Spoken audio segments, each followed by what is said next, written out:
उस रात आसमान से आफत बरस रही थी और मूसलाधार बारिश का ऐसा तांडव मचा था कि हाथ को हाथ नहीं सूझ रहा था। बिजली की हर कड़क के साथ वो बारिश और भी भयानक होती जा रही थी और शांत होने का नाम ही नहीं ले रही थी। बुआ, अब आप जिद मत करो। आप तो जानती हो मेरा बॉस कितना सख्त है। अगर कल सुबह समय पर दफ्तर नहीं पहुंचा तो मेरी नौकरी पर बनाएगी। अब बस आशीर्वाद दो, मैं निकलता हूँ। अरे बेटा राजू, देख तो सही बाहर कैसा तांडव मच रहा है। आज की रात कोई आम रात नहीं है। पुरखों ने कहा है कि ऐसी अंधेरी रातों में बाहर निकलना खतरों को न्योता देना है। मन बहुत घबरा रहा है मेरा, तू यही रुक जा बेटा। बुआ, आप बिना पुरानी बातों को लेकर बैठ जाती हो। आजकल के जमाने में ये सब कहां। बस आखिरी बस पकड़ लूंगा और 1 घंटे में अपने घर पहुंच जाऊंगा। आप फालतू में टेंशन मत लो। अच्छा ठीक है, तू बड़ा हो गया है, मेरी बात कहाँ मानेगा। पर सुन, ये पोटली अपनी जेब में रख ले, इसे हमेशा अपने पास रखना। मेरी माँ कहती थी कि जब रास्ता अनजान हो और रात काली हो तो ये चीजें इंसान की रक्षा करती हैं। इसे रास्ते में फेंकना मत और ना ही खोलना, बस अपने पास रख ले। ठीक है बुआ, आपकी तसल्ली के लिए इसे रख लेता हूँ। अब चलता हूँ, अपना ख्याल रखना। बुआ के घर से निकल तो आया, पर बाहर का नजारा देखकर सच में रोंगटे खड़े हो गए। बारिश इतनी तेज थी कि आंखों के सामने अंधेरे के सिवा कुछ नहीं सूझ रहा था। पानी की मोटी चादर ने सब कुछ ढक लिया था। जैसे तैसे भीगते हुए मैं बस स्टॉप पहुंचा। वहां सन्नाटा इतना गहरा था कि मुझे बारिश के शोर के बीच अपनी ही धड़कनें साफ सुनाई दे रही थी। जैसे ही मैं बस स्टॉप पर पहुंचा और बगल में नजर घुमाई तो मेरे होश उड़ गए। वहां बेंच के एक कोने में एक धुंधला सा साया बैठा हुआ था। उसका चेहरा सफेद और लंबे काले बालों से ढका था। मेरा पूरा शरीर डर से सुन्न पड़ गया। मैंने झटके से अपनी आंखें बंद की और फिर से देखा तो वहां कोई नहीं था, सिर्फ बारिश की बूंदें गिर रही थी। उस सन्नाटे को चीरती हुई पायल की वो आवाज किसी के आने की आड़ दे रही थी। तभी मैंने देखा, घने अंधेरे को चीरती हुई लाल साड़ी पहने एक लड़की मेरी तरफ बढ़ रही है। उसकी पायल की आवाज हर कदम के साथ भारी होती जा रही थी। जन जन जन। अरे ओ साहब जी, इतनी घबराहट में क्यों खड़े हो? चेहरे का रंग तो ऐसे उड़ गया है जैसे अभी अभी मौत को सामने देख लिया हो। इतनी कड़कती बिजली और इस सूनी सड़क पर अकेले खड़े होकर किसका इंतजार कर रहे हो? वो मैं बस का इंतजार कर रहा था, पर लगता है आखिरी बस भी निकल चुकी है। वैसे आप यहाँ इतनी रात को क्या कर रही हैं? ये रास्ता तो वैसे भी ठीक नहीं है।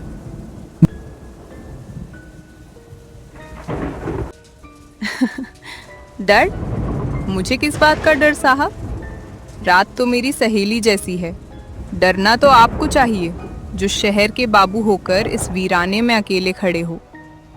वैसे आप कहाँ जा रहे थे इतनी रात गए? मेरा घर अगले गांव के पास है। मैंने अभी बेंच पर किसी को देखा था, पर वो पल भर में गायब हो गया, इसीलिए थोड़ा अजीब लग रहा है। अच्छा, तो आपको भी वो साया दिखा? मेरा घर भी उसी रास्ते पर है जहां आपको जाना है। अगर आप साथ चलें तो ये लंबा रास्ता बातों बातों में कट जाएगा। अकेले तो वैसे भी इस रास्ते पर निकलना मौत को दावत देने जैसा है। चलिए, मैं आपके साथ चलती हूँ।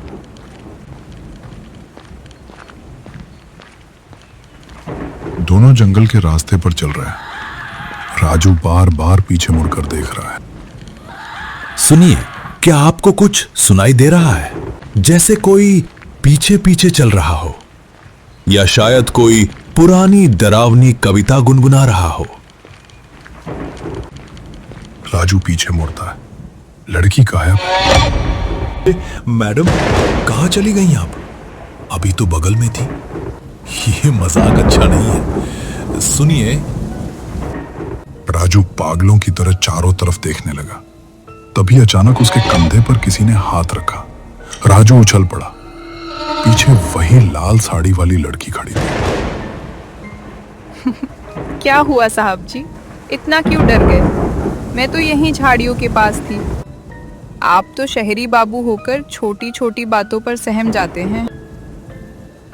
देखो, रात के समय ऐसे मजाक मत करो, मेरा दम निकल गया था।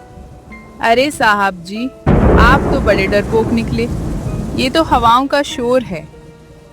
वैसे आप जैसे पढ़े लिखे लोग इन बातों पर यकीन नहीं करते होंगे, पर हमारे यहाँ कहते हैं कि आज काली रात है। आज के दिन भूत पिशाच जैसा कुछ नहीं होता साहब जी। आज के दिन तो बस छलावा निकलता है, जो लोगों को अपनी बातों में फंसाकर भुलावा देता है। ये सब अंधविश्वास है। भूत वूत कुछ नहीं होता, बस मन का डर है। साहब जी, छलावा कोई भूत नहीं है साहब जी, वो तो एक छल है। वो आपको अपनी बातों का भुलावा देकर ऐसा फंसाएगा कि आप रास्ता भूल जाओगे, और जब आप पूरी तरह भटक जाओगे तब वो अपना असली चेहरा दिखाएगा। चलते चलते राजू को एहसास हुआ कि वही वो एक ही रास्ते पर गोल गोल घूम रहा था। कुछ तो गड़बड़ है।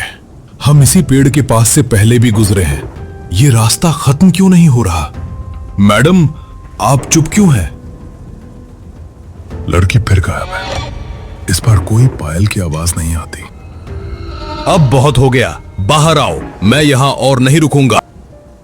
तभी सामने से वही लड़की धीरे धीरे आती दिखती है, पर उसकी चाल अब इंसान जैसी नहीं थी। क्या हुआ साहब जी, फिर डर गए? आपकी तो हालत खराब हो रही है। क्या अभी भी आपको लगता है कि छलावा नहीं होता? तुम बार बार गायब क्यों हो रही हो? डर तो अब शुरू होगा साहब जी, क्योंकि मैं खुद ही तो वो छलावा हूँ जो आपको भुलावा दे रहा था। इतना कहते ही वो लड़की धुएं की तरह गायब हो गई। कीचड़ में पैर धंस रहे थे। तभी वो लड़की फिर सामने खड़ी थी, पर इस बार उसकी आंखें जलते अंगारे जैसी लाल थी। साहब जी, आप उसी रास्ते पर पिछले 1 घंटे से गोल गोल घूम रहे हो। यहाँ भूत पिशाच नहीं होते, यहाँ तो बस छलावा का भुलावा चलता है, और छलावा कभी मजाक नहीं करता। अचानक उसकी शक्ल बदलने लगी। हाथ पैर खूंखार जानवरों जैसे लंबे हो गए और आवाज भारी हो गई। आज की रात तेरा खून इस मिट्टी में मिलेगा साहब जी। यहां से आज तक कोई जिंदा नहीं गया। वो भयानक आकृति राजू की तरफ झपटी। राजू गिरने ही वाला था कि तभी उसका हाथ जेब में गई उस पोटली पर पड़ा। उसने बिना सोचे समझे पोटली बाहर निकाली और उसे कसकर पकड़ लिया। जैसे ही छलावा राजू के करीब आया, उस पोटली से एक तेज दिव्य रोशनी निकली। छलावा किसी सूखे पत्ते की तरह पीछे की तरफ उछल गया, जैसे उसे हजारों वोल्ट का झटका लगा। वो दर्द से चीखने लगा। राजू को रास्ता दिखने लगा और वो अपनी पूरी ताकत लगाकर भागता रहा, जब तक कि वो बेहोश होकर गिर नहीं गया। जब सुबह राजू की आंख खुली तो सूरज की रोशनी चारों तरफ थी। वो गांव की सरहद पर था। लोग उसे उठाकर घर ले गए। राजू ने जब जेब देखी तो बुआ की वो पोटली अब राख बन चुकी थी। राजू समझ गया था कि आज उसकी जान उस विज्ञान ने नहीं, बल्कि बुआ के अटूट विश्वास और उस पोटली ने बचाई थी।